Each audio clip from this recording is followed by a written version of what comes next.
You're watching Mirror 7 News. Stay informed, stay ahead for more news. On the evening of September 3rd, Lisbon was shaken by a tragedy no one could have imagined. The famous Gloria Funicular, one of the most iconic modes of transport in the Portuguese capital, derailed and slammed into a building, leaving at least 15 people dead and 23 injured. Among the injured was a French woman, and several of the wounded remain in critical condition. The accident happened just after 6 p.m., when the funicular, which usually carries both locals and tourists up and down one of Lisbon's steepest hills, was seen hurtling downhill at a frightening speed. Witnesses described the scene with shock. One woman told a Portuguese TV channel that the carriage looked completely out of control, crashing into a building like a cardboard box.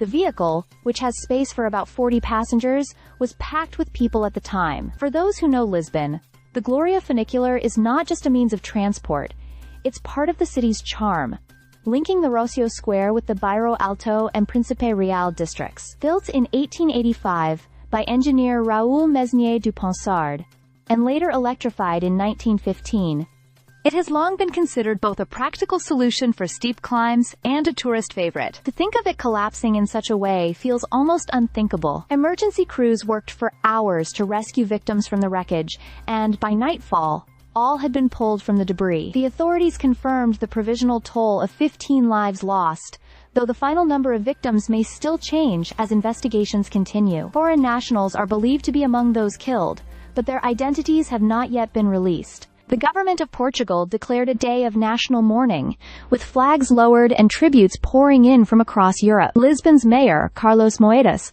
called the incident a tragedy without precedent for our city. The Portuguese president, Marcelo Rebelo de Sousa, also expressed deep sorrow, while European leaders such as Ursula von der Leyen extended condolences.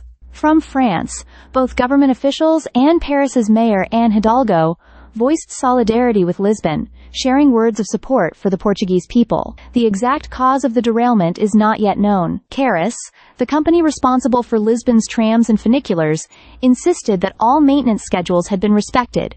Regular checks, general maintenance in 2022, and intermediate servicing in 2024. The funicular had even undergone scheduled work just a few months ago, in May 2025. Still, questions are being raised about whether technical failure, human error, or another factor was behind this disaster. For now, Portugal is left grieving, and Lisbon is left in shock. A symbol of the city's history and daily life has turned into the site of heartbreak. What should have been just another evening ride up the steep streets has instead become one of the darkest moments in the capital's memory. Stay subscribed for more videos.